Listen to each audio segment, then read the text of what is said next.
What happens after we die? This question has haunted and inspired humanity for millennia. While modern science grapples with consciousness and the soul, the ancient Egyptians had already painted a vivid picture of the afterlife, not as an end, but as a new beginning. Imagine this: your heart, placed on a golden scale, is weighed against a feather. If it's lighter, you move on to paradise. If not, well, let's just say the consequences were terrifying. In today's journey, we'll dive deep into the ancient Egyptian vision of the soul, the afterlife, and a cosmic court where truth determined your eternity.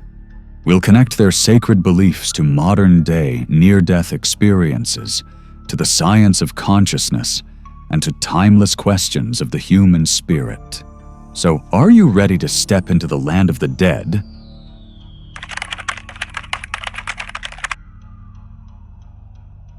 To the ancient Egyptians, life was only part of the journey.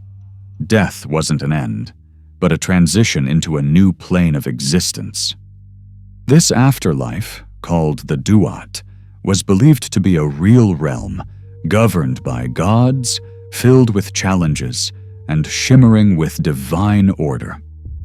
Their belief system gave purpose to life and offered hope beyond death, ensuring that one's deeds mattered. Rich or poor, pharaoh or farmer, all faced the same path after death. What mattered wasn't your status, but your purity of heart.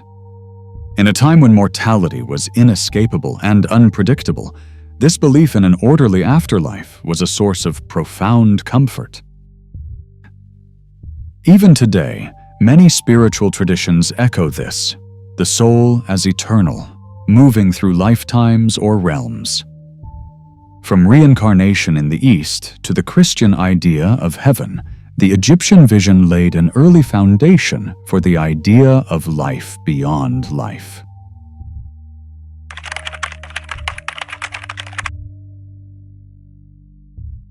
But paradise wasn't guaranteed.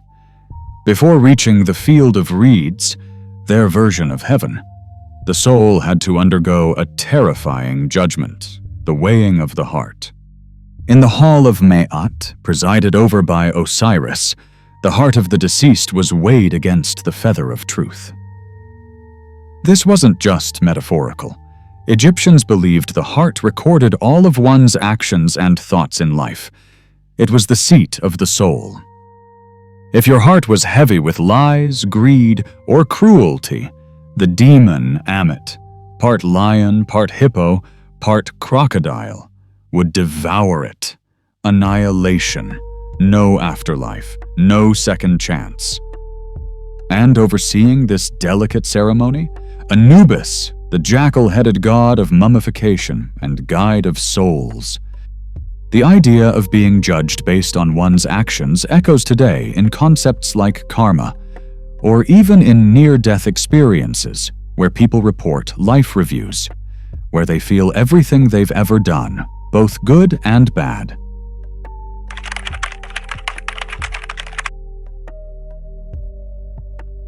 The ancient Egyptians held one of the most sophisticated understandings of the soul in human history. Unlike modern perspectives that often describe the soul as a single, indivisible essence, Egyptians believed the soul had multiple components, each with a distinct function and fate. Ka was the vital life force, the spiritual double that animated the body. It was created at birth and remained with the person throughout life.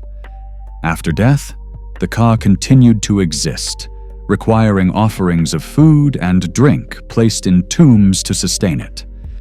This is why tombs were stocked with supplies, not for symbolic reasons alone, but because the Ka genuinely needed sustenance.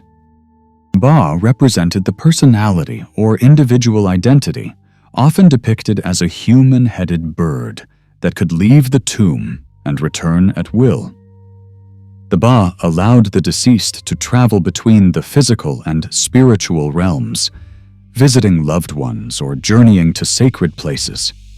Ak was the immortal, divine aspect of the soul, the part that emerged only if the deceased successfully passed the judgment of Osiris. When the Ka and Ba were properly united through ritual, the Ak could be formed, allowing the soul to live eternally among the gods. This intricate view of the soul mirrors modern theories of consciousness, which suggest a layered structure, from the unconscious and subconscious to waking awareness. In a way, the Egyptians anticipated today's neurological discoveries, framing the soul not as singular, but as a complex interplay of spiritual energies and conscious states.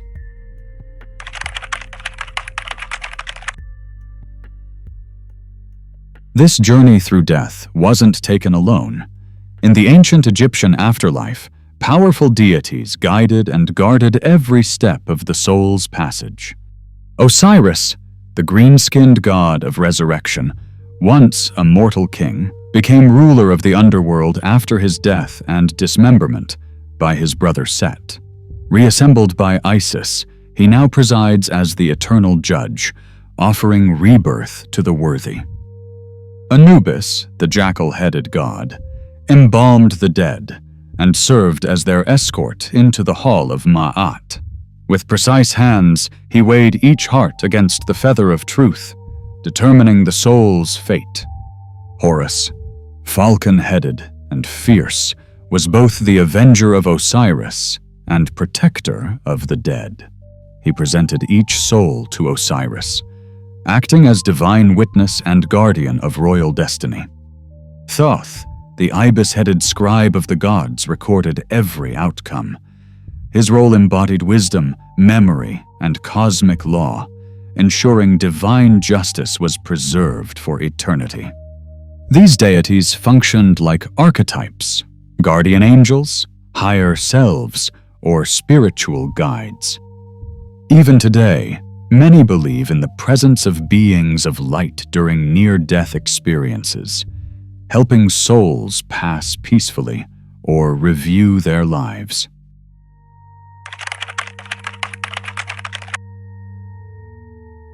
The ancient Egyptian vision of the afterlife didn't fade with time. It reverberated across civilizations and continues to shape modern thought. The Greeks absorbed Egyptian ideas of soul judgment and sacred rites, blending them into their myths of Hades and the underworld. The Romans adopted these beliefs into their funerary traditions, further preserving the idea of an afterlife governed by moral reckoning. In early Christianity, echoes of Egyptian spirituality are unmistakable. The soul's judgment, resurrection, and the promise of eternal paradise mirror the Egyptian narrative. Concepts like the Book of Life, divine judgment, and moral accountability bear a striking resemblance to the Book of the Dead and the weighing of the heart. Today, Egypt's mystique persists in pop culture. From the Mummy films to Assassin's Creed, Origins, the fascination with pyramids, curses, and hidden tombs reflects more than curiosity. It reveals our collective awe of death as a sacred threshold. Beneath the sand and stone lies not just archaeology, but a timeless longing to understand what comes next.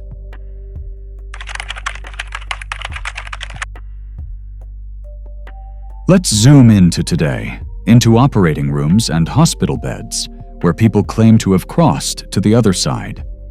Modern near-death experiences often include tunnels of light, life reviews, feelings of peace, and meeting divine or familiar presences. Sound familiar? The ancient Egyptians may not have had neuroscience, but their symbolism aligns eerily well with modern NDE accounts. Could they have intuited truths about post-death consciousness thousands of years ago?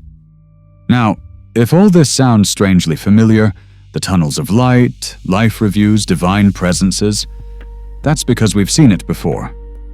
Well, we've already explored modern near-death experiences in one of our earlier videos, where people clinically die and return with astonishing stories of what lies beyond. If you haven't watched that one yet, make sure to check it out. I've linked it in the I button above. It's really fascinating how ancient Egyptian beliefs mirror what people are still experiencing today, thousands of years later. Some researchers today propose that consciousness may survive bodily death, not as fantasy, but as a real, measurable energy field.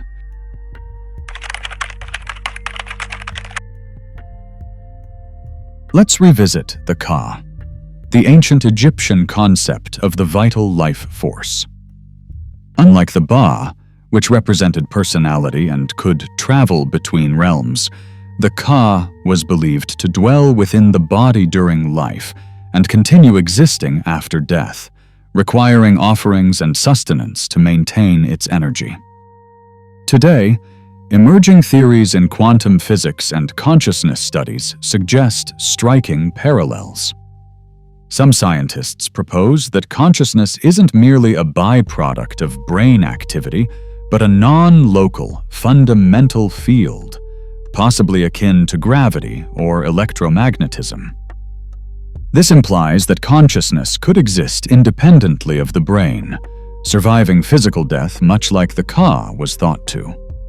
Modern research in quantum consciousness, such as the OR theory by Sir Roger Penrose and Dr. Stuart Hameroff, explores the idea that consciousness arises from quantum processes within neurons, processes that may not cease entirely upon death. The Ka, in this light, could be interpreted as a metaphor for this persistent quantum information.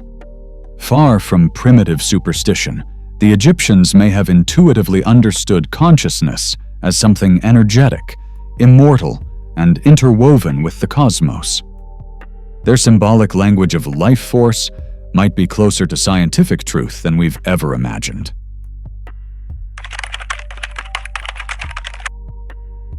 So what truly happens when we die? The ancient Egyptians didn't just wonder, they built entire civilizations around this question. From towering pyramids to intricate rituals, every aspect of their culture whispered one truth: death is not the end, but a sacred continuation. Thousands of years have passed, and yet we still ask the same question, with science, with spirituality, with our dreams. And maybe that's the deeper message. The afterlife isn't merely about where we go when we die.